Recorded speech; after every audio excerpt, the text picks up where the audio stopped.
Welcome to our Joint Budget Committee. Thank you. And listen, before you get started, I have to ask you one question. Yes, sir. Getting into West Point must have been pretty hard. That was a pretty hard task, wasn't it? Yeah, but that what? Yeah. Not as hard as it is to get into the Republican Party. I can't imagine what it feels like to get that kind of rejection, but you know. I only tried to get into one of those, and I was successful. So Senator Lario got in. I think that was an AARP amnesty program. But if you need any help getting in, I think Senator Lario probably has the inside track.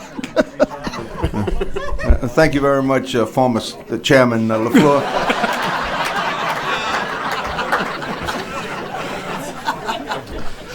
Okay. Go ahead, Governor. I'm sorry. Mr. Chairman, members of the committee, thank you for giving me the opportunity to be with you today. As you are all aware, and because of the actions you took just a few moments ago, we're facing a $300 million budget shortfall for the current fiscal year. And while we're certainly no strangers to budget deficits, the cuts that we're going to make to address this particular deficit are going to be deep, and they're going to be painful.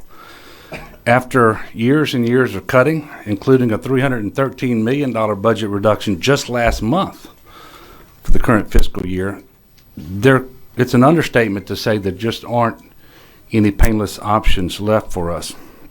And we've got to consider that as we move forward. And I think we have to recognize that behind every number are real people, our fellow Louisianans. We're going to cut spending in a way that will have a very real impact on the people of Louisiana. And the plan that we're going to present to you today, it's not pretty, but it is, in my view, in our view, the most responsible approach to cutting spending while preserving the most critical services that the people of Louisiana consider most important. And my administration is being extremely deliberative in this process as we move forward. We are very carefully weighing the impact of each cut and studying how people's lives are going to be affected by this approach. And I will tell you what I've told you before. These are not cuts that I want to make. I'd much rather have inherited a budget surplus, not a $2 billion budget deficit for the current fiscal year. Like you, I would prefer that revenue projections had been realized. But we have to live in the real world. We also recognize the unique position we found ourselves in this year. As you might recall, at the very beginning of this fiscal year, really as soon as our last session ended, Commissioner Darden and I began planning for budget shortfalls immediately. And we asked state agencies to restrict spending in preparation to address a deficit that was actually from fiscal year 2016. We did not predict a current mid-year deficit of more than $300 million, and we could not have predicted the devastating floods that drained cash on hand from many state agencies.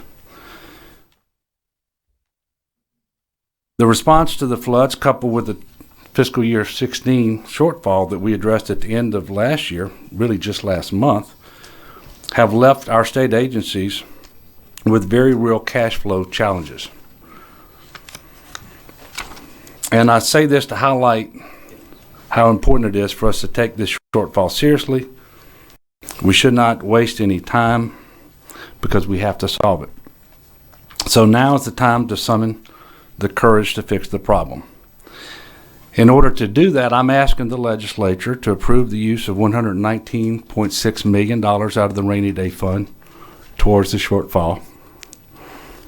I'm aware of the fact that this approach has carried some criticism lately from some members, but the rainy day fund exists for this very reason.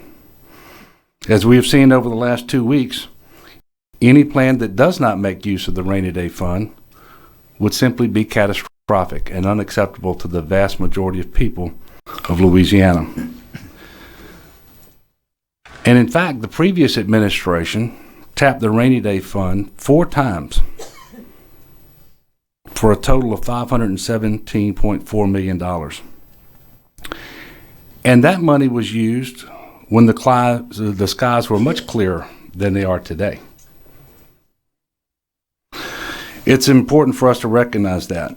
And while it's not the ideal approach, until we can structurally reform our state's budgeting practices and our revenue in the regular session this year, starting in April, use of the rainy day fund is necessary, and I'm asking for your support. My plan will also make painful cuts to the Louisiana Department of Health while minimizing to the maximum extent possible any impact on waivers and our partner hospitals. It would make budget reductions as well to the judicial and legislative branches of government. And this entire plan will solve the budget shortfall without any proposal from my administration to raise taxes. We are working diligently to minimize cuts to higher education and our partner hospitals, but I can tell you now, we will not propose, and in fact we oppose, cutting K through 12 education, the per pupil allocation in the MFP, the Department of Corrections, and the Department of Children and Family Services. As I mentioned earlier, we're taking a careful, deliberative approach to this plan. We're using a scalpel, not a sledgehammer, to responsibly solve this budget crisis. And that takes a lot of work. You've got to meet with agency heads, stakeholders, and figure out how these changes would impact them. For more than a year, I've asked the legislature to offer an alternative to the proposals that I've laid out before you. And last week, really for the first time, that happened. However, the only plan out there refuses to use the rainy day fund and only offers vague recommendations on how we can solve the budget crisis and doesn't take into consideration several factors. One is whether the money in those accounts is actually there, how the individual departments would allocate the cuts, and what services would be lost as a result. It's one thing to talk about making cuts, but implementing them is a different ballgame altogether. Over the last week, my office has heard from our partner hospitals, educators, families of children with disabilities, elected officials, and stakeholders across the spectrum that the sledgehammer approach is unwise and irresponsible. And I agree. When we have better options that we can put on the table, but we don't consider them for one reason or another, we're not acting appropriately. In fact, we're doing an injustice to the people of this state who sent us here to solve this crisis. Now, I've told many of you this before. I am fully aware that this committee and I have the authority that we need to eliminate this shortfall without a special session of the legislature.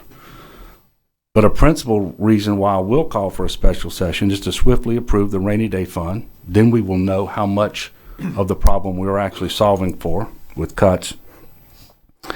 And if the legislature has a different idea, we need to know that so that we can prepare.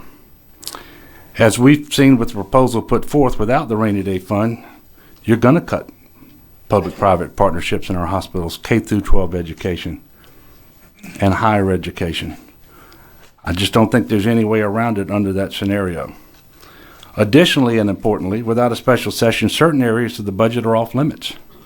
The legislature, the judiciary, certain statutory dedications, and other funds.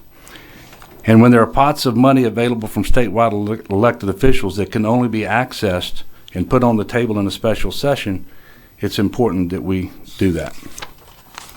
Equally important is giving the public the option to weigh in, the opportunity to weigh in on how we'll solve this shortfall so that they can be heard. As I have said, there isn't an easy cut anymore. They all have consequences. And given the magnitude of what we're about to do, I want to ensure members of the public that their input will be considered and a special session affords them that opportunity. But more than that, it gives you, the legislature, the maximum opportunity to weigh in with your input as well. Just a couple of months ago, this committee considered a plan to close the budget shortfall of more than $300 million that we carried over from last year. I can unequivocally assure you that the options back then were far more palatable to you and to the people of our state than the options that we have before us today. And nobody liked what we did then. Today's options are actually worse. Therefore, next week, I intend to issue a call to bring the legislature into session to address the shortfall. Doing so will open up the entire budget to spending cuts rather than concentrating cuts in a much deeper fashion across a narrower spectrum of the budget. It is my intention for this special session to run from February 13th through February 23rd. That's 10 days. That's more than enough time if we work together to solve the problem. By February the 6th, my administration will submit a detailed bill that will specify line by line how we propose to make the cuts. While you have a general outline before you now, we are continuing to work with state agencies to fine-tune the cuts over the next week. But remember, there will be no proposal from my administration to raise a single tax or a single fee. There have been some in the legislature in both parties, in both houses, that have requested that we give you the option to raise fees in the call, and I will put that in the call.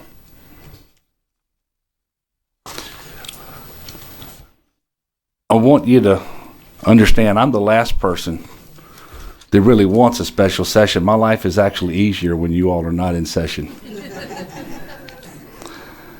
But when we're looking at cuts of this magnitude, I believe it would be irresponsible not to open up the entire budget to scrutiny and examination. And it would be negligent to exclude the public from the decisions that are going to affect them so much. So we have to do what best protects the people of Louisiana, and we need all hands on deck to do that. We can't accomplish this unless we utilize the rainy day fund to mitigate against even more devastating cuts. And I know this is difficult. It's not easy for me either. But from the moment I took office, I have promised to be open and honest with you and with the people of Louisiana about the challenges before us and the solutions that we seek. Today is no different. If there's a better option, I hope you'll bring it forward. I look forward to working with you. In a few minutes, Commissioner Darden is going to present a much more detailed briefing. So again, let me thank you for the opportunity for being here with you to explain my approach and the basis for it. And at this point in time, Mr. Chairman, I'd be happy to take some questions. Thank you, Governor. We have spoken a little bit among the leadership that, even though we've been given 10 days, in light of the fact that these things have been discussed over the last couple of weeks, and I think we all kind of know where we're going to go, we may be able to achieve and address those cuts in a more strategic way in less than the days that you've allocated. So, well, I would think that that's true, and that's especially because we're not asking for revenue. The administration will not be asking for revenue either in taxes or in fees to address this. And so if there's enough coordination, I think, between the House and the Senate as to how the instruments move and by when, I don't see any reason for it to take 10 days. All right. Representative Harris. Thank you, Mr. Chairman. Thank you, Governor, for being here. It's refreshing to see the governor come to the table when we have times like these. I really appreciate it. I also want to congratulate you for your first year in office, and I think you've had as we read the articles, you've had a very interesting one, without a doubt. It's been challenging. Yes, it has. It has. And I want to say one thing that I'm very appreciative of you for doing is to give us a budget that doesn't have all the gimmicks in it, all the smoke and mirrors that we have seen in the past. And you and I worked together years ago in a previous administration to try to combat that. Well, I don't know that there was a single thing, in the group was called the Fiscal Hawks, whatever the name was, that they considered and proposed that I didn't support. to minimize the use of one-time money for recurring expenditures, for example, to change rules to make that harder. Because like you, I realized that presented a real threat to our ability to budget responsibly going forward. And in fact, that's what happened. The reason we have that structural budget deficit for the most part is the last budget of my predecessor had more than $800 million of one-time money. Absolutely. And all of the funds from which the one-time money had been taken is gone. So even if you wanted to continue that practice, we can't. And so I agree with you. And by the way, have an honest budget also allows for an honest conversation and honest disagreement. Exactly. At least we know what we're disagreeing about. Right. And the way I look at that is why I'm so complimentary. In the previous years that I've been here, we debated which was the budget. How was it put together? How was everything coming together? Why are these gimmicks in here? That's the it. But I think we've been given a platform now with the work of you and Chairman Henry, the Speaker and the President, and Chairman LaFleur, is to now we can start debating the why, which are the philosophical differences we may have in how large our government should be or how small it should be or how much we should increase it and some of those things. So I'm very appreciative of that we're at that point now. And I think it opens us up for it. When you do debate the why, that's where the real compromise comes in, because we can look at each other's ideas and say, hey, we've got these parts that overlap.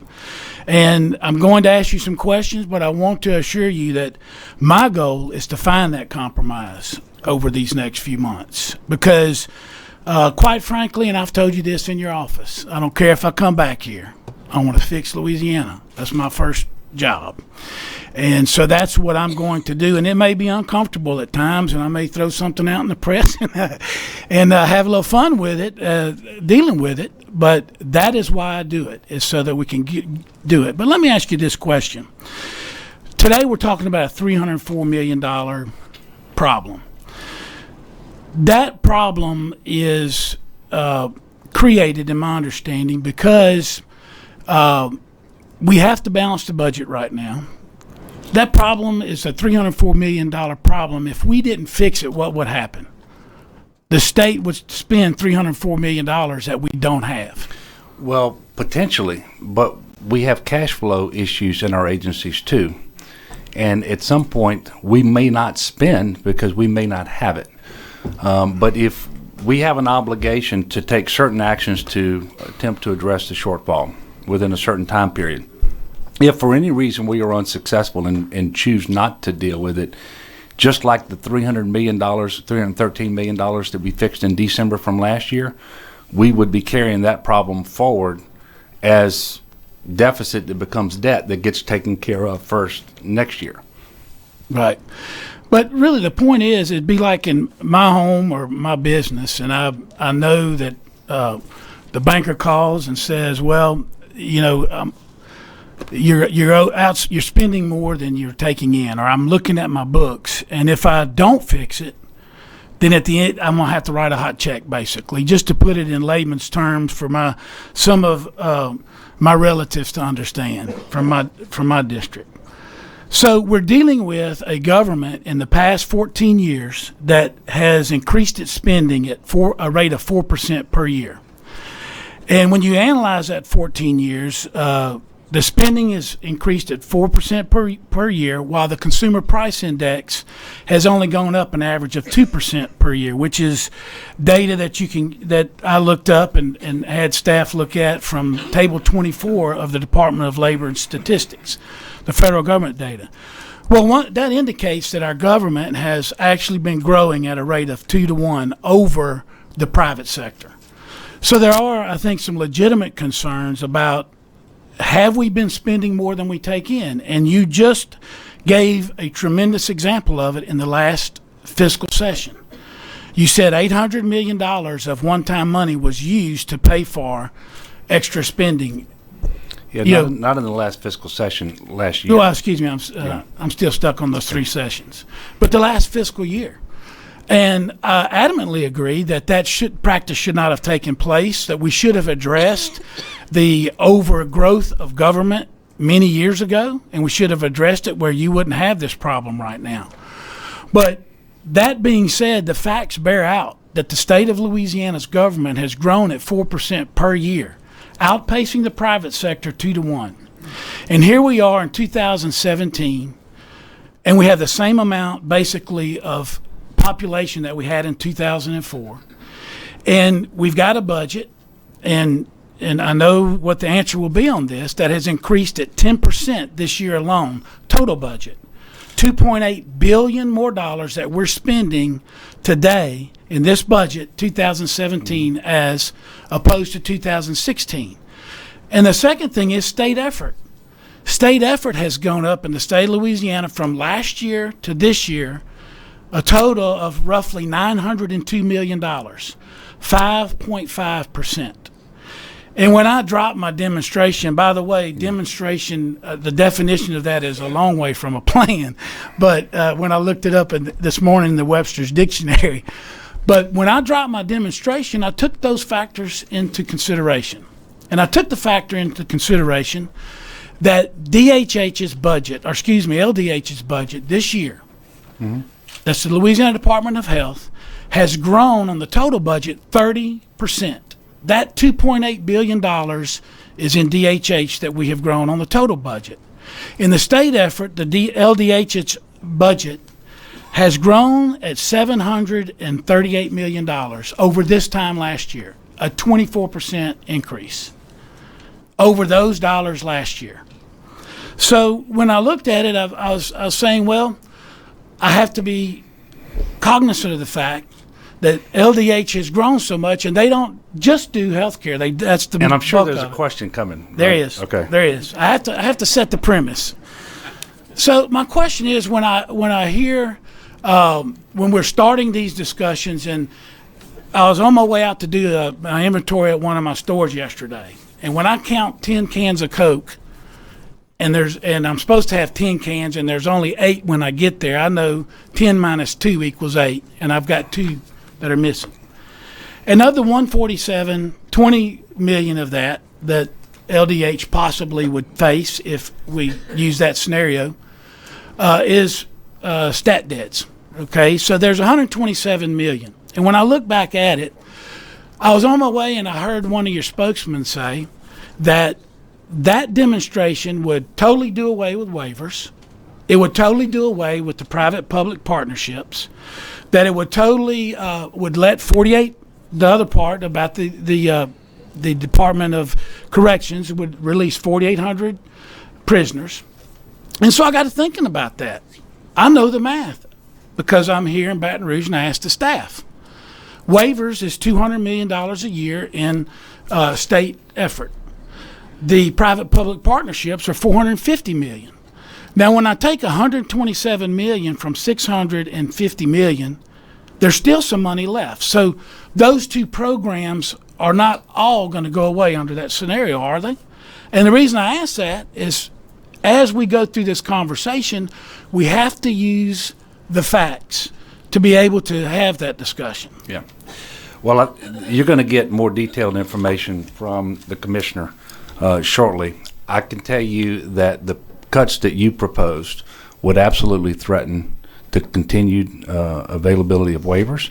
It would threaten the funding, especially the supplemental funding that we need to keep our private partners in place. And it does so to a degree that's completely unnecessary given the availability of the rainy day fund, which could minimize the amount of cuts that we actually have to make. Now, I am not going to apologize for bringing federal tax dollars home to Louisiana to offer health care to people in Louisiana. We have, in fact, it's much better today than it was when I became governor, but we had one of the highest rates of uninsured people in the country. We had some of the worst health outcomes in the country. The fact that we brought more federal tax dollars home allowed us to save $184 million in this fiscal year. It solved almost 10% of that record $2 billion deficit that I inherited. We took those savings, and without them, the cuts to higher education and to TOPS and other things would have been much worse.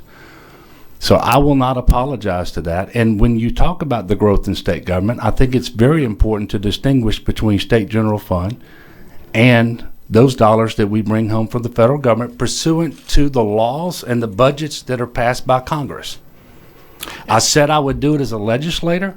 I said I would do it as a candidate for governor. I did it as governor. I make no apologies. And I will tell you, Lance, people's lives are being saved today.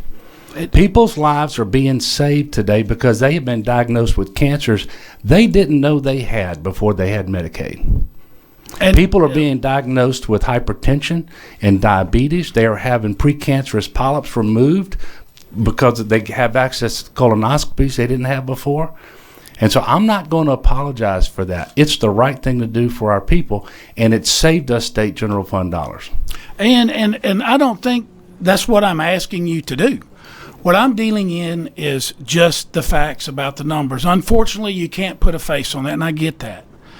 We have a $304 million deficit today. Mm-hmm. And looking at your continuation budget, or not yours, but, well, I guess it's yours, the administration's, we're going to have a huger deficit, a larger one in I like huger. Yeah, well, remember, I grew up in Pineville, okay? So we make things big there. But which is why I don't want to cut K through 12 education, by the way. Right. Thank you. And I fully agree with that. And that's why I'm trying to figure out the addition that we have here. And it does take me a longer time, and I don't mind. But Lance, I want to ask you if you and I do understand that technically I don't get to ask questions. We talk about revenue that we raised, and we talk about different things. When is the last time a governor came in the first year, made the amount of cuts that I have made as well? I believe a balanced approach is the responsible approach. One that looks for savings everywhere you can get them. One that looks for strategic ways to raise the revenue that you need and also strategic ways to make cuts.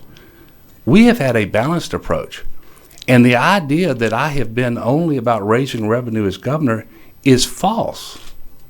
Well, it is false. I don't think I've. When is the last time a governor cut as much out of the budget as I have done over my first year, and now I'm proposing again to do in the first month of my second year? Well, and Governor, I don't disagree with that. I don't know the history, but back to my point about us having a respectful debate about philosophy, I think is what is taking shape right now. And unfortunately, that was what you were handed. I don't disagree with that. And there were some things that had to be done. My job as a legislator is to appropriate. And when I see, and I see every year in and year out since I got here, I came from business. I started in business with nothing. And I see that for year in and year out, we have mid-year deficits. And year in and year out, we scare these families to death before, saying that we're going to cut them off of waivers and we're going to close private-public partnerships before we've even gotten to the meat of the discussion. And it concerns me because year in and year out, that means that there's a problem. And you and I have discussed the structural problems. Mm-hmm. So we may have a different idea, and it is all, I think, balanced. I don't think anyone disagrees with that. But back to my questions on what your plan are. And by the way, I never told anybody that there was any policy of not using rainy day fund, period. What I dropped last Thursday was a demonstration of how it could be done under your purview as governor right now. You have $150 million in stat debts and $160 million in general funds you could cut from before we even talk about. And I've told you why I believe that would be the irresponsible. I don't deny. And in fact, I started telling you all weeks ago, I could do it with what I could do individually and what you can do as JLCB upon my recommendation. But it would not be the wisest approach because you put so much of state spending off limits, and then you necessarily have cuts that are deeper than they need to be because you're taking them across a narrower spectrum of the budget. And there's a better way to do it. And we can come in here and we can exact less pain out of the people of Louisiana by working together and being more strategic than the plan that you put forward. Demonstration, yes, sir. And I'll be short, Mr. Chairman. Back to my question on hearing Mr. Carbo say all of these things. Am I missing something that I know it would be I think you're uncomfortable. missing a lot, Lance. Well, but we weren't going to close all of the waivers because the facts of the math do not add up. So my point being that is there something that I'm missing that we're not going to be able to cut anything at all because it will affect all the waivers or all the private-public partnerships? No, I told you we're going to cut the Department of Health. I've told you that. They're going to be painful. They're not cuts I want to make. But I believe by opening up other areas of the budget that we're going to make sure that we don't cut waivers and that we don't run off our private partners who are taking care of some of the most vulnerable people in the state of Louisiana. There's just a better way to do it, Lance. And I agree. And there's a better way, I think, that when we start the process than scaring folks to death with scenarios that are the worst case possible when the math doesn't add up. And that's something different. Like my last question, and you talked about state effort. State effort, DHH has grown quite a bit over the last 14 years. And state effort, this year alone, it's up $738 million over last year. So that's not federal dollars. That is people's tax dollars that we, as a legislature, may have raised a little bit last year. That's money coming out of the private sector to Lance, last year, one of the reasons we have the structural budget deficit is last year, the previous administration made 11 payments. We started the budget this year responsibly trying to make 13. Okay, that as far as the Medicaid vendor payments, that accounts for, and then you put the Medicaid utilization that was totally left out of last year's budget. But there's been a utilization increase ever since Medicaid was implemented. You add those two things together and you get to the numbers you're talking about. Well, I mean, it is not a mystery. Yeah. And we've had this conversation when we adopted the budget for this year. It hasn't changed, and this body had the budget. And in truth, you didn't find any significant cuts that I hadn't proposed to you, none, because they are awfully painful. You're going to find the same thing now. And I don't disagree with you on that. And by the way, I was one of the 4 no votes on that, pushing those payments when you're running for office, by the way, in this same committee here. But well, and I don't want to hold your time up, but I hope that as we go forward, that we can deal in the factual numbers and the factual repercussions of some of these cuts and some things.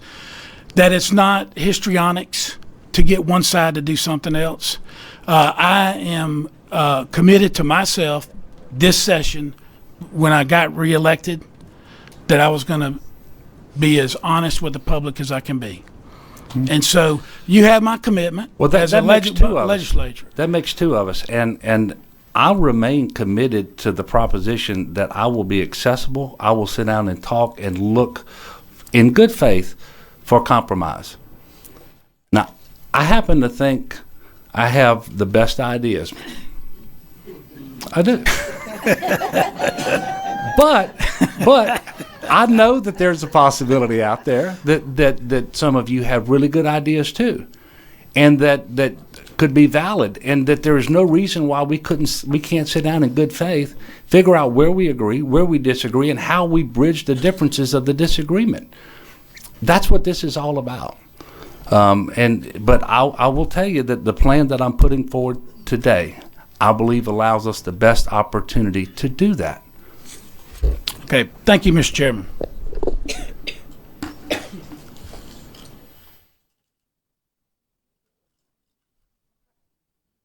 Representative Jackson. I'm proud of Lance for admitting that wasn't a plan.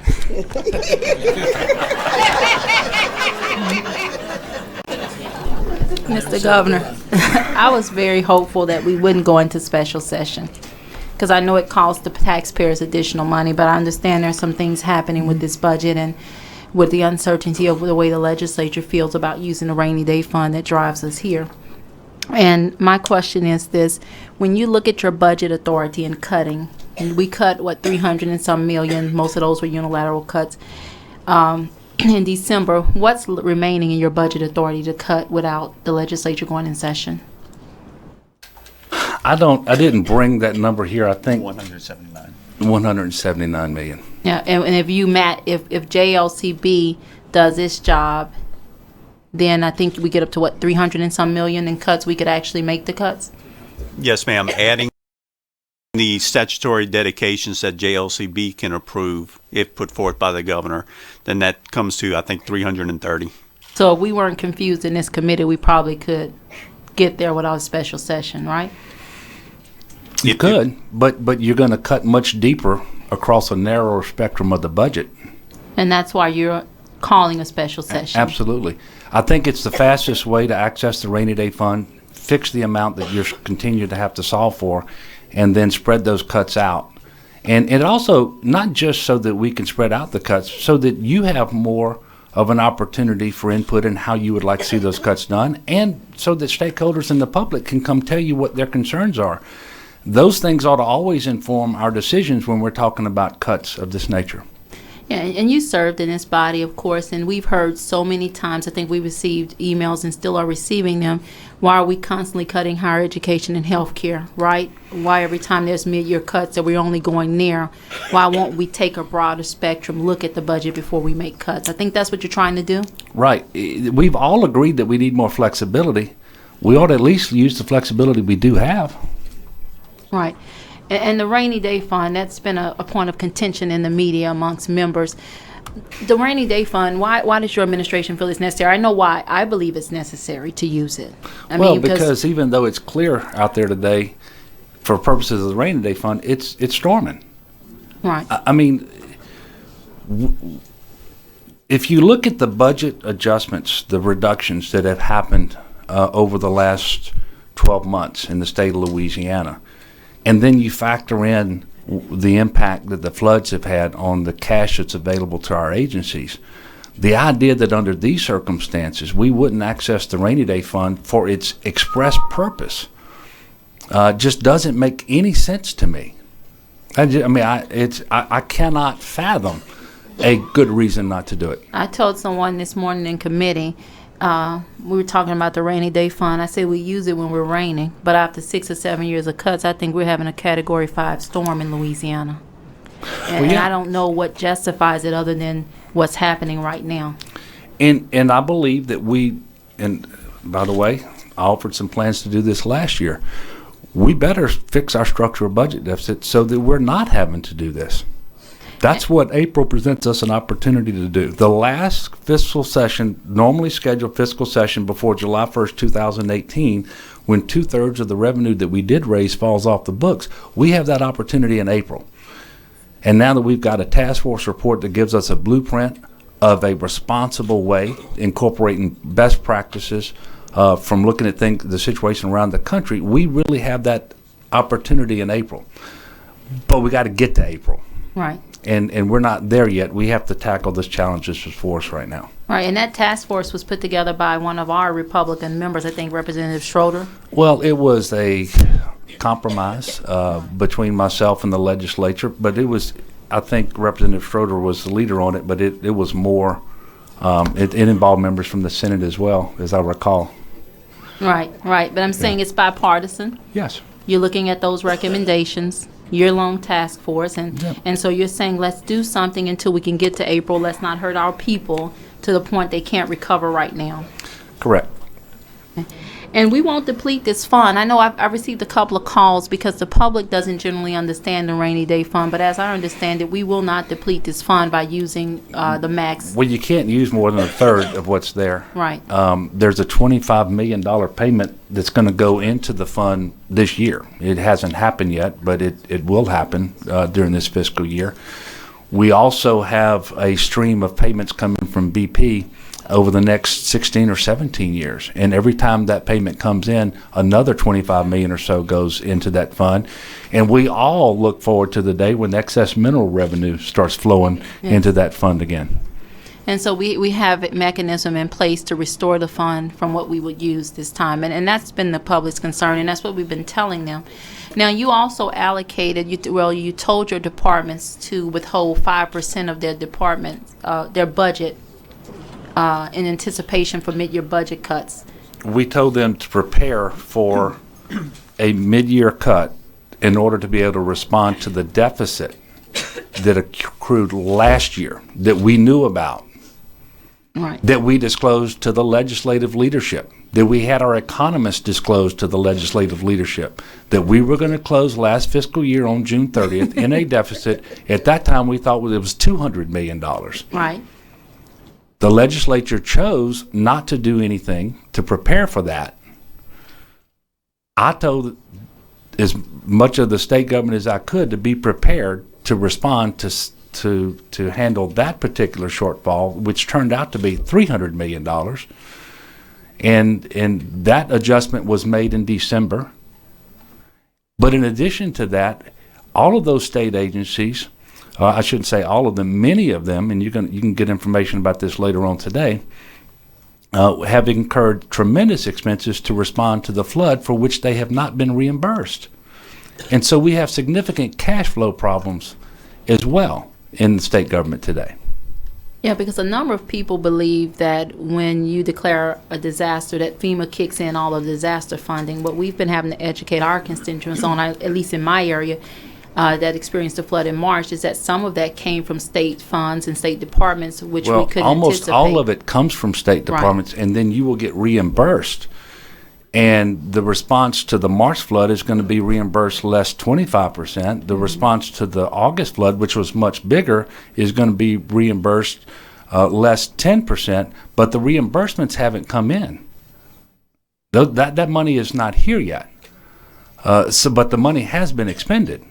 Right, but we have to balance this budget within 30 days of REC recognizing it. So we also have to factor in right now the money that your departments have put out on flood relief that was not in the budget. Sure, and you're going to get more detailed information about that in just a moment. Okay. If y'all ever get to Commissioner Darden. Well, we tend to like you better.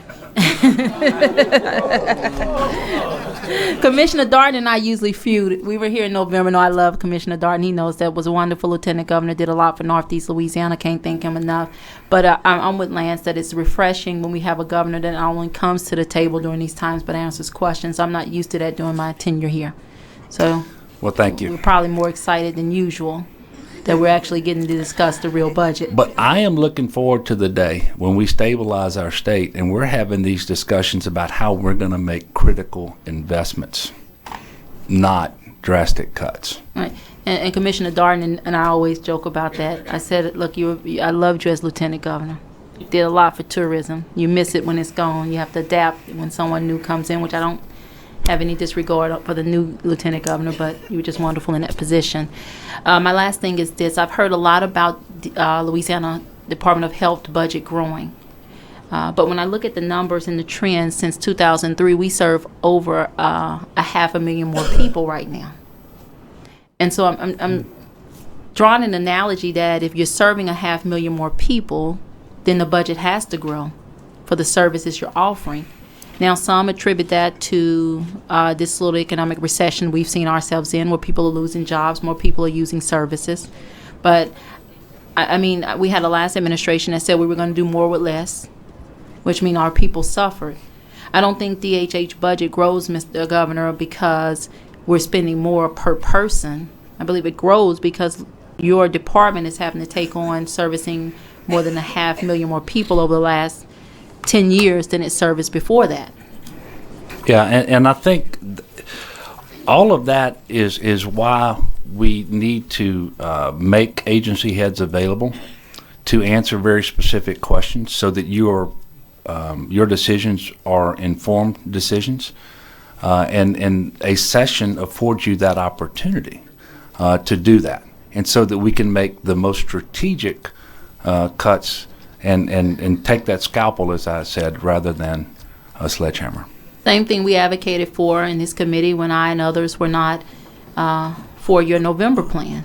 We argued to take the scalpel approach, right? You weren't for my November plan? No, Mr. Governor, we don't. And that's the thing. The one thing I love about serving with these guys and you is that sometimes we don't agree.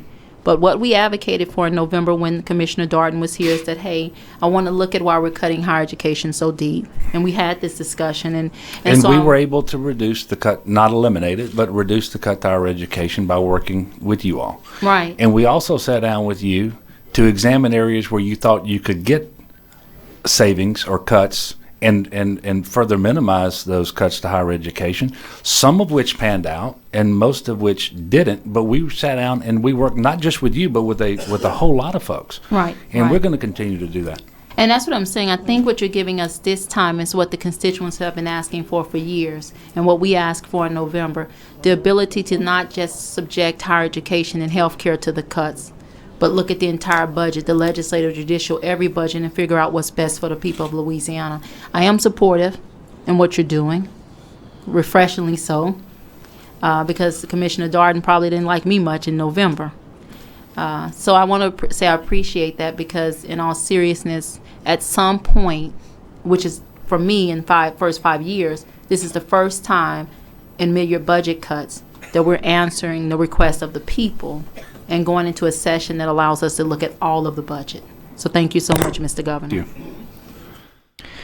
All right, Governor, you can stick around for a few more. It's only about 8 more people that have questions for you. Representative Henry? Couple quick ones. Any idea how much you want to take from the legislative and the judicial budgets? I have an idea, but it's not final yet, and we're still working very hard to put some You have a pieces in ballpark? place. I don't know that it's to the point yet where I want to say publicly what it is, because it's not just the legislative and judicial budgets. It's all of those pieces, because we are working very hard on a couple of moving pieces and see if we can get them to fall in place, and then all of those numbers would come down.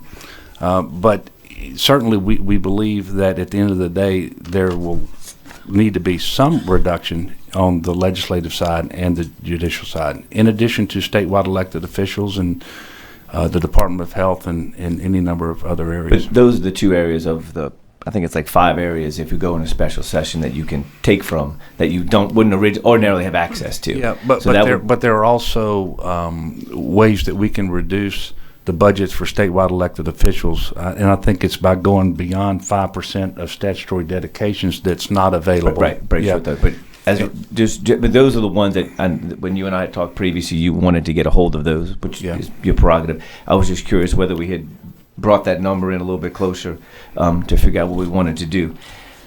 As it relates to the previous cuts, the previous mid-year cuts of 313, 312, something and like that. I wouldn't say those were cuts. Those were adjustments. Some were cuts. Some were means of finance swaps. Well, and I'm glad you brought that up, because sometimes we talk about that last shortfall and we talk about devastating cuts. But then when you actually look at the numbers and you realize that of the $312 million that were actually cut, the true number at the end of the day is closer to about $36 million of reductions out of the 313. Because I think it's important to know, like, for example, the Department of Revenue, if you looked at what we did and you paid attention, which is not saying we all didn't, it would look like we cut $28 million from the Department of Revenue.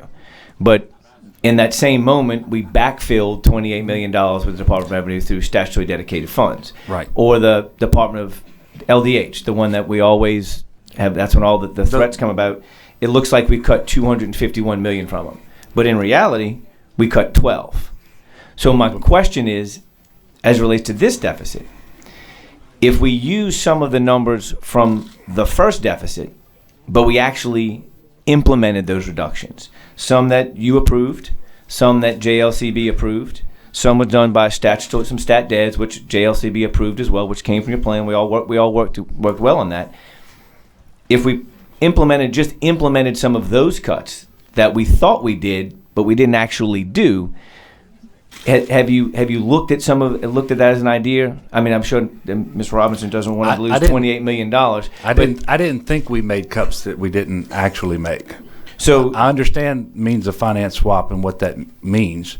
Like when you take somebody money and then you give it back to them, they still have the $28 million.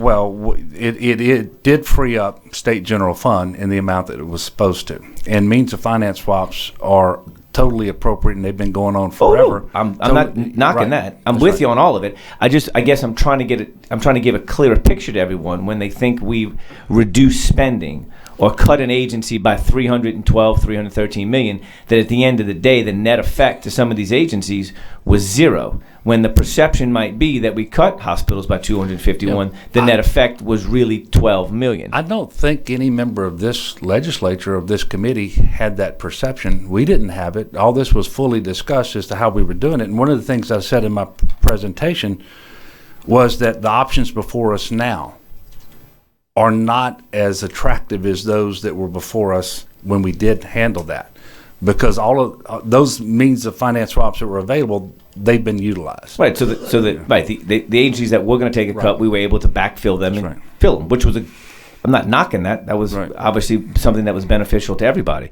But now we have to come to the conclusion that we actually have to make the reduction to where if we were to look at DHH or Department of Revenue or any of these agencies, if members and the public needs to understand is if you're assuming we cut you once of $251 million, the net effect was really 12, that not saying we want to cut you again, but that it wasn't as devastating as the general public might realize. Not everybody gets these sheets. Not everybody understands the process that we go through, what means a finance swap was, what backfilling means. So it was just a more to where we're on the same page, that we understand that some of the stuff we did in the first media cut could possibly not have had any effect on any agency whatsoever, and that agency may have to look at them again and possibly go back and say, well, we were going to take 28 million from you, maybe we're going to have to take 8 from you, or 10, whatever the number may be. Well, whatever that number may be, but I don't think anybody here should be under the assumption that we did something that we didn't do, or that we didn't do something that we did. We all knew what we were doing. We wouldn't have put those particular adjustments before you, recommending them, if we weren't going to have the means of finance swap available to us. So to make to make it a net effect of zero. At that point in time, that was the most responsible way to deal with the state general fund shortfall. But those particular adjustments are no longer available to us because we've already exercised them. We've and so card. we are presenting to you in specific, I think on February the 6th, real cuts. And that's going to happen, but they won't necessarily come out of the same agencies where we did means of finance swaps, because we don't necessarily think that that's the best approach to go at this point in time. Okay, I just want to make sure we're all on the same page. I think we are. What the corrections, the K through 12, what carves them out as special? Are those agencies run so efficiently that they can't take any reduction? Well, the agencies aren't special, but our kids are. And we have never, since the MFP has been instituted, actually gone in and made a reduction to the per pupil allocation within the MFP. It is a threshold that I, as governor, believe we should never cross. So anything outside the MFP or non-instructional or things of that nature would be on the table, anything that affects the child. But I'm with you on that. We won't have debate that. Well, we just last year, we reduced funding to our K through 12 systems for money that was outside of the MFP. Correct. I believe there's a very real difference between doing that and going into the MFP itself. And I believe we ought to put it off limits. And corrections? I don't believe they have the ability to withstand cuts. Just flat out. I've had too many conversations with Secretary LeBlanc and others. It is not an agency that should be cut. Has any agency ever come to you and said, I have yet to have one, come to you and said, we can handle the cuts? Well, yes. You've had an agency come to you and offer cuts? They don't want them. No, I'm not asking if they want them. I'm saying, have you ever had an agency sit down and say, Department of Corrections can't take the cuts? I don't think you could find anybody behind you that could say we can take the cuts. The conversation doesn't happen like that. It happens, Secretary, if we were to cut your agency by this much, what would you have to do? They then tell you what steps they would take. And based on that information, I, as governor, will say, well, yes, you need to take a cut, or you need to take a smaller cut, or you know what, I agree with you, you shouldn't take a cut at all. After going through that process, I believe corrections and DCFS are not in a position to take a cut. Do you think the agency's heads could be doing the same thing to you that at times you and your predecessors have done to us by giving us the worst case scenario of what the cuts would be? No. Okay. I think we're good. Thank you. Thank you.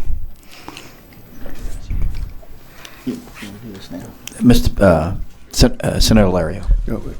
Thank you, Mr. Chairman. Representative Billiard and I are going to have to leave shortly to attend the funeral of a West Wego police officer who was shot in a senseless rage over this past weekend, and he went to assist a woman who was in an automobile accident who had an unborn 2-month pregnancy going, and so the guy killed the woman plus went behind him and shot him. He leaves a wife and a 4-year-old and a 1-year-old child behind. I know the governor had an opportunity to speak with his wife and appreciate him making that call to her. But if you would have a moment of silence on his family's behalf and on his behalf.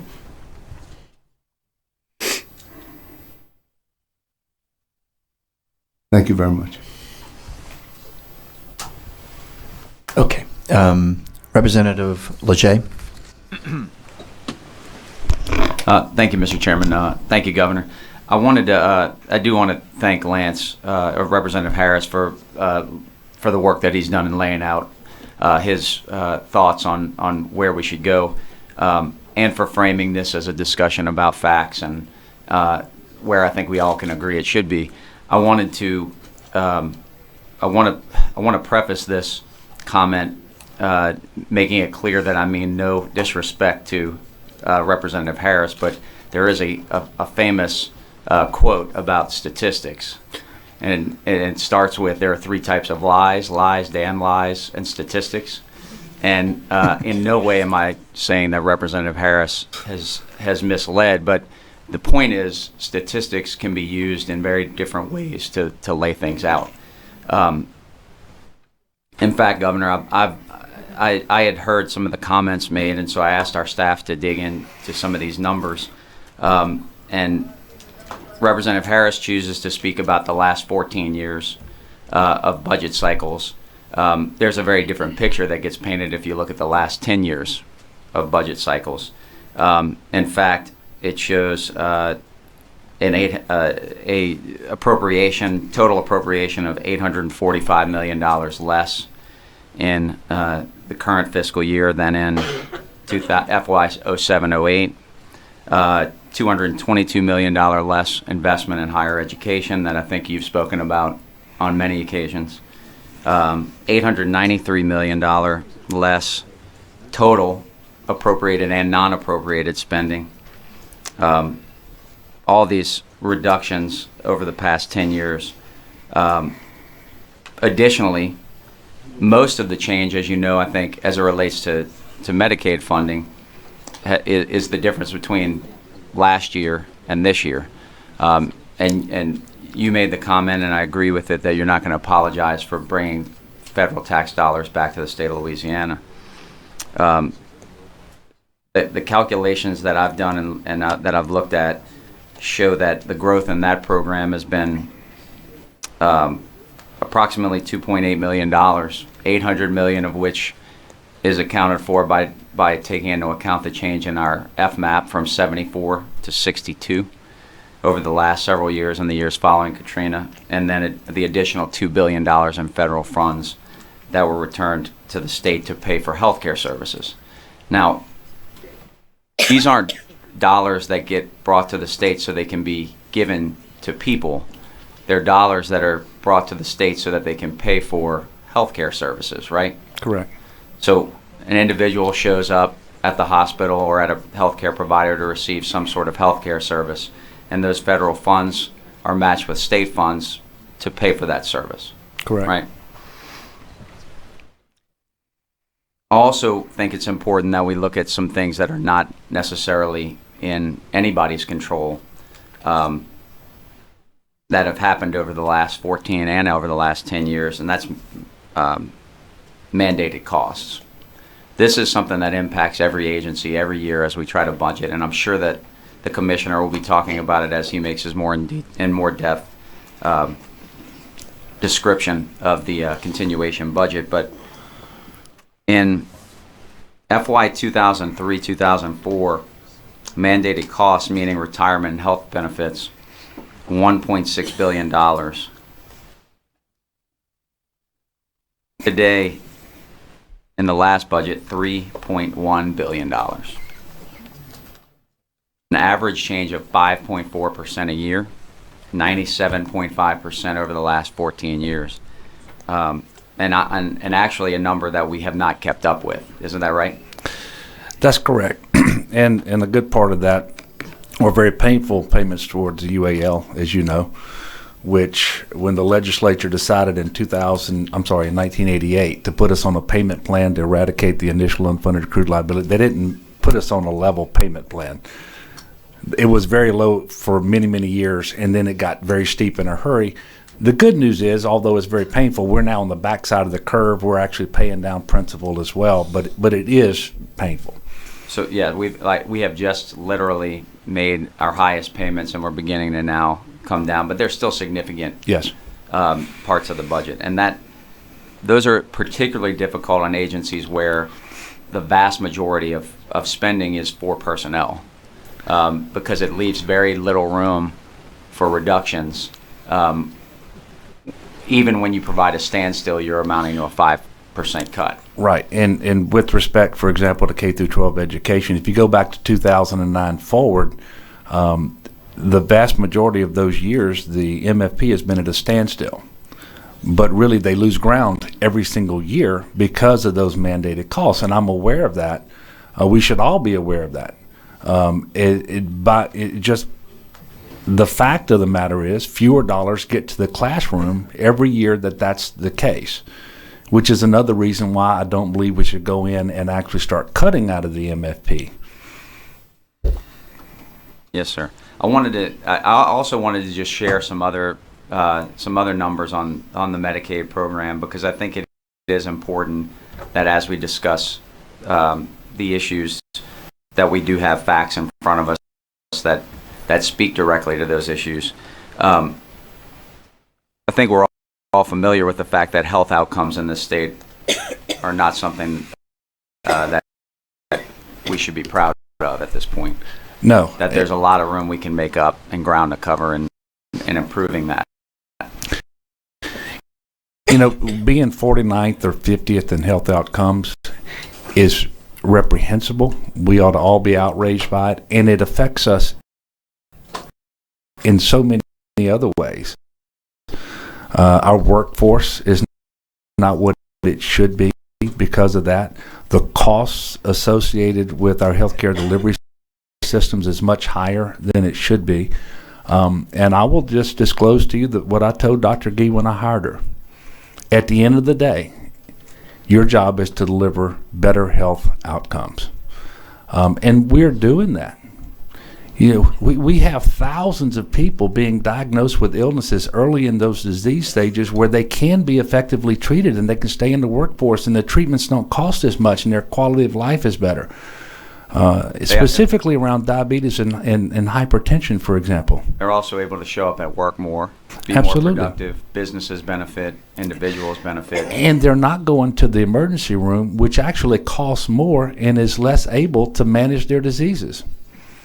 I wanted to make sure we understood. This is an easy part of the budget, I think, for people to poke at because it's such a significant part of the budget. But it's always good, I think, to frame this up and make comparisons to the way that program operates in other states and how it operates here. In 2016, per capita spending in Louisiana for Medicaid was $569. It ranked us 23rd in the country and 4th in the South. So of the 15 states that we often compare ourselves with in the South, we're fourth in per capita spending, and we're in the middle of the pack nationally on spending. Interestingly, also, if you look at the trends and the growth of the program, which we've discussed, hundreds of thousands of additional citizens of this state are being covered and treated now than were just 18 months ago. The trend since 1991 to present day has been that there is growth in this program everywhere, not just here, but it's an average growth of 7.4% annually here in Louisiana. The national average is 7.9%. So our outcomes may be outliers as it relates to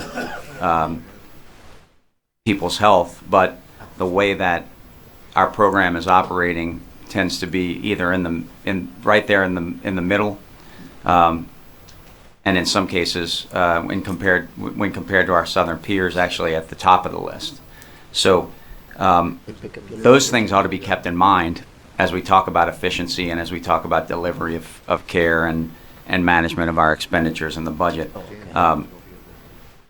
I thought it was important to share some of those factors with you and with the committee, although you may have very well been aware of them. I too look forward to working with you and with my colleagues to try to resolve this in the best possible way. And I want us to do that with our eyes wide open, though, knowing that under no calculation does our gross state product keep up with our budget. You know, I mean, we are not keeping up with what's happening in the economy at large. Right away. The consumer price index, in my view, is one that's not a good measure of comparison, and experts have said that. So we ought to just be careful about the numbers we use and the facts that we look at, and have a thorough discussion about what it means when you invest state dollars. And the Medicaid program in many ways is an investment of funds to have a healthier workforce, healthier families, and a healthier state. So yes, there's expenditure there, but in many ways it's investment. I appreciate you being here. It is an investment, and the major decision that I made around Medicaid saved us $184 million. That's a hard number. Yeah, and the providers I've been talking to over the course of the last week have indicated to me that the expansion is essentially what's kind of keeping them afloat at this point, as the pressure continues to mount on them to deliver services. Because they are delivering much less unreimbursed care. They're not crazy about the reimbursement rates, but the Medicaid reimbursement rates beat the heck out of nothing. Yep. Thank you, Governor. I appreciate it. Thank you, Mr. Chairman. Governor, I know that you are scheduled to leave at 11 o'clock. That was the idea behind it. So I'm going to call on a couple of more people. There's more people here that have questions. We might have to delay those, or stay as long as you want. But we know that you have to leave at 11. So, Senator Donahue. Thank you, Mr. Chairman. Governor, I really Senator. appreciate you being here. I'm not really sure governors came to committee meetings, so enjoyed having you here, and like the conversation that we have about the state and the way it needs to operate, the fact that it's public, and having your opinion right there on the table means a lot to me. I think that's probably the way a governor needs to operate and the way government needs to work. Well, I want to be very brief. I really don't have a bunch of questions. I just have kind of a statement. One of the things that concern me more about all the things that are here, listen, I don't want to cut anything any more than you do. I think some of these issues that we talk about are vital to the state. That has kind of led the legislature over the years to make decisions perhaps that weren't the best, and using one-time money to keep us from having to cut higher education, to keep us from having to cut health care. The solution, part of the solution anyway, in my way of thinking, is yes, I think we can do something to reduce the cost of state government because its footprint is too big. We probably all agree on that. Maybe not exactly what to cut. The other part of the equation is the revenue. And we can do something about the revenue. nobody wants to have increase in taxes. I know you don't want to propose them, and we don't want to vote for them. But the plan you talked about, I think, I'm really anxious to see. We have maybe a blueprint or something, a place that we can work on from the things that we've received from those committees. But the thing that concerns me so much is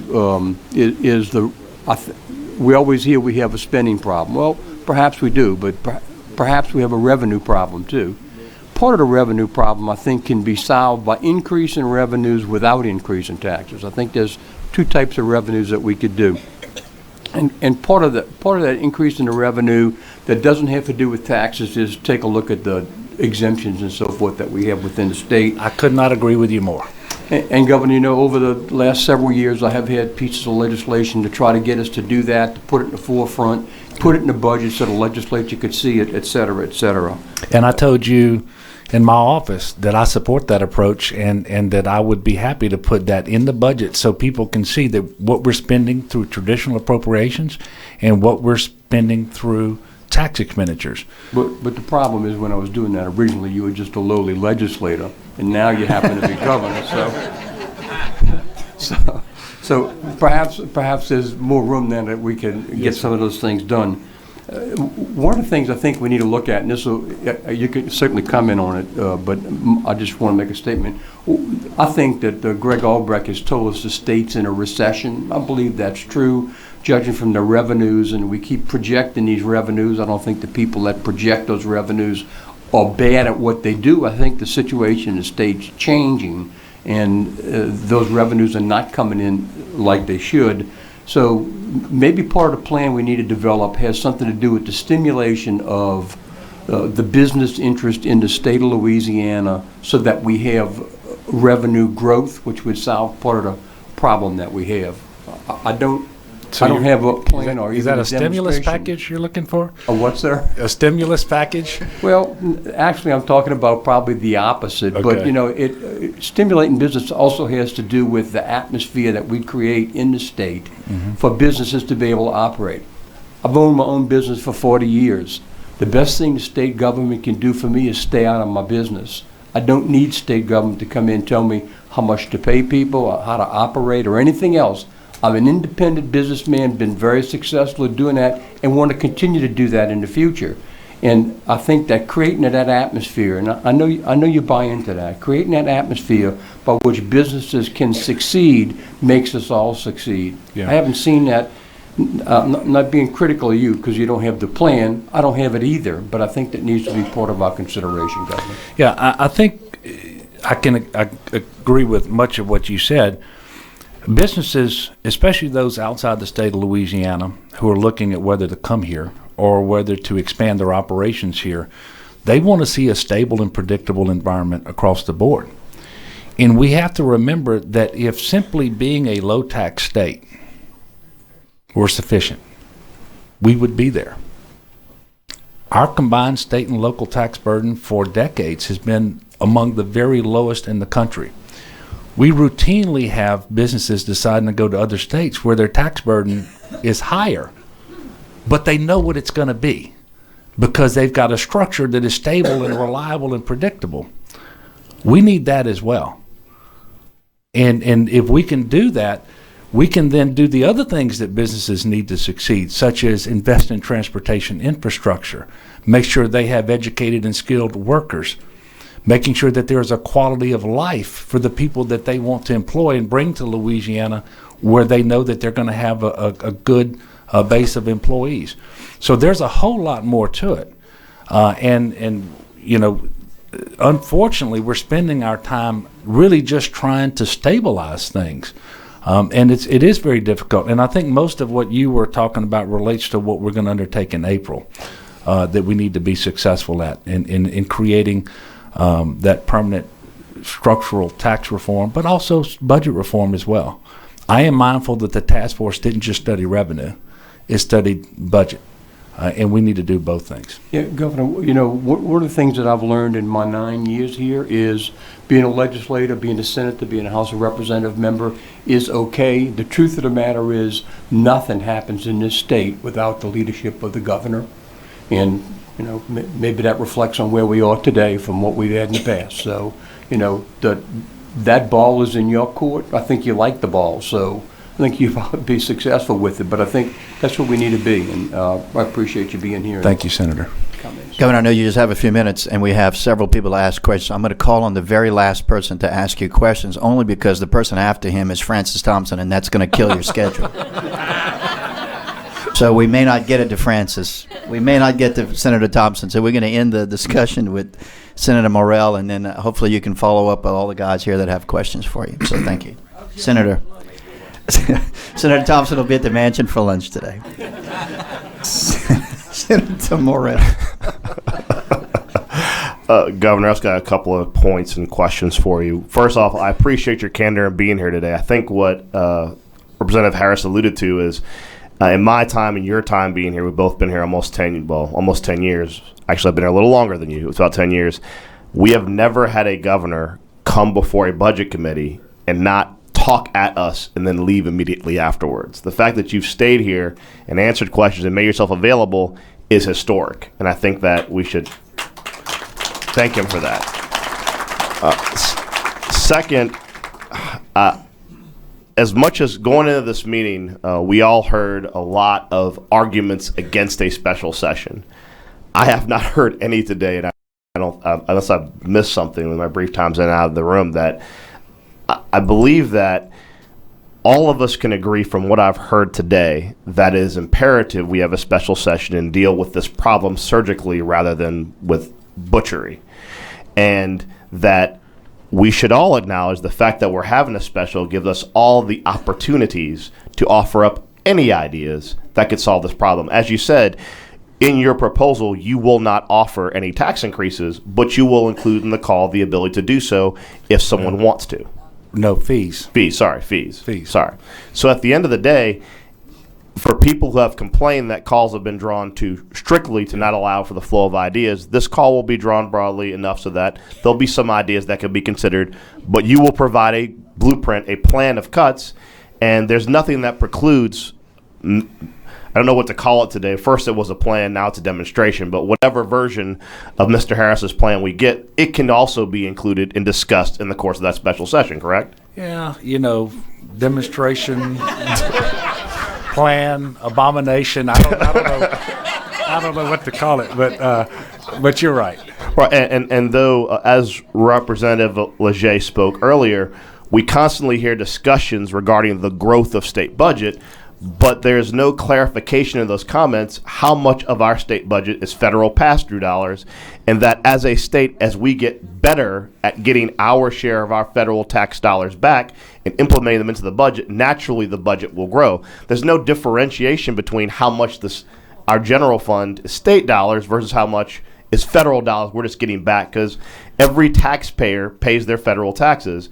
And when we have governors that forego getting federal dollars back to our state, they're not doing our citizens a favor. When we turn down money for light rail between Baton Rouge and New Orleans, that money didn't go to pay off the federal deficit. It went somewhere else. It went to light rail in other states. Right. That's where it went, because that money was budgeted.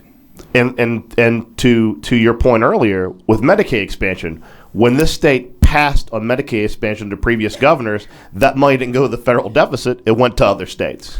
Well, I think that's right, and I'll tell you, I do get disheartened when legislators and others who know better go out and talk in public without distinguishing between the federal dollars and the state dollars, and because we can only save money on the state general fund side. And when we make those cuts, depending on where we make them, we can forego a match of 3 or 4 to 1 that we then deprive of our people of the benefit of that. And when we bring home federal dollars, we bring them home in accordance with plans passed by Congress and administered by the federal agencies. It isn't like we're going and robbing anybody to bring money here. These are the plans that they passed. These are the statutes that are in effect. And again, I will not apologize for trying to make sure that we're doing the best we can for the people of Louisiana. I completely applaud that sentiment. And my last comment will be, there's apparently, you've seen the stories, there is some fixation both with some members in the media regarding the cost of this special session, and I would really challenge the classification of this special session as being special. It's not. It's more of an emergency session, because without this special session, without the legislature meeting to surgically make cuts to make sure that certain departments are not disproportionately destroyed by 8% cuts across the board, that this session is not only necessary, it's necessary as soon as possible.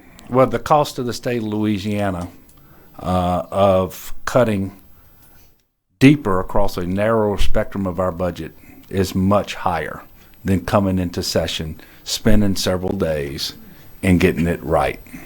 And to that point, I will tell you, I know personally, I've had the discussion with the boss in my household, which is my wife, and when I see these stories I've seen probably 4 or 5 trying to estimate how much it will cost the legislature to have this session. And I think the recent number is $50,000 to $60,000 a day.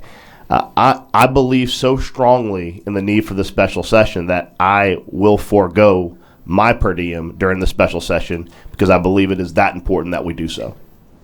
Thank you, Governor. Governor, you really have one person left. If Sharon, well, I tell you, Senator Thompson's having lunch with you, and I know y'all meet regularly every day. Senator Hewitt, do you want to do it real quick if we can, so he can try to get out of here in the next 5 minutes? I'm sorry. Thank you, Mr. Chairman. I will be quick, and I appreciate that, Governor. Thank you again for being here. I've only been here for a year, but it feels like to me that every month it's the fire drill. We're always in this room talking about the latest deficits. And I really do look forward to talking about more of the long-term solution. What is the root cause that causes us to always be in this situation? And I do believe, based on REC, that it is because we have lost 26,000 jobs in this state in the last year. Personal income taxes are down. So we know that, people are either unemployed or they've lost their jobs. It's predominantly the oil and gas industry. They've lost good paying jobs, and they have lower paying jobs, and they're paying less income tax. And so I really do think the long-term solution has to do with putting people back to work, encouraging people in STEM programs, putting educational programs together that move our people into those higher paying jobs, because we have all those industries in this state.